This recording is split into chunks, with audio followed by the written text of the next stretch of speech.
এখন দুনিয়ায় কিন্তু সময়টা একভাবে কাটবে, যেভাবেই হোক। একটা লোক যে খেয়ে থাকে তাও কাটে, না খেয়ে থাকলে তার কাটে। সে দুনিয়া যে একটু কষ্টের মধ্যে থাকে তাও তার অতিবাহিত হয়, আবার সুখে থাকলে অতিবাহিত হয়। কিন্তু মৃত্যুর পরে ফয়সালাটা কি? তখন তো কষ্ট বরদাস্ত করা যাবে না। এখন তো কষ্ট বরদাস্ত করা যায়, যতই কষ্ট হোক। অসুখ বিসুখ ঠিক আছে, অসুখ বিসুখে সে যদিও কান্নাকাটি করে, নানান অস্থিরতা ইয়ে করে, এখন আত্মীয় স্বজন অনেক লোকজনে তার সান্ত্বনা দেয়, এই ওষুধ দেয় সে ওষুধ দিয়ে চিকিৎসা করে, যা কোনো অংশে দিন কাটায়।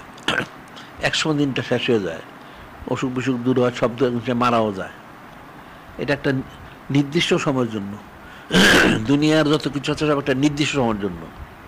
সুখ বলুক আর অসুখ বলুক, শান্তি বলুক অশান্তি বলুক, যেটাই বলুক, এটা দুনিয়াবী জিন্দগিতে একটা নির্দিষ্ট সময়, লেকুল্লমতি না জানো।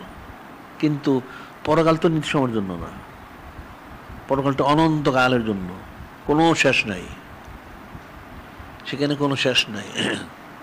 তাহলে সে পরকালেরটার ফয়সালা রাখি, এটা তো মানুষ ফিকির করে না। এখন দুনিয়ারটা সবাই ফিকির করলো। এখন যারা ইন্তেকাল করলো তাদের তো কেমত হয়ে গেল। এই যে মানে কেমনটা দুই প্রকার, সোগরা আর কোবরা। কেমতের কোবরা হচ্ছে যখন সিংহে ফু দিবে তখন, ওটা তখন সমস্ত সৃষ্টি ইয়ে হয়ে যাবে। আর সোগরা হচ্ছে যার যার মৃত্যু, তার তো সিংহে ফু তার দরকার নাই, মৃত্যু হয়ে গেছে, সমস্যা এসে গেছে। তাহলে এর মধ্যে তাকে তো ফয়সালা করে নিতে হবে। না আমল যদি শুদ্ধ না করে তাহলে কেমনে হবে?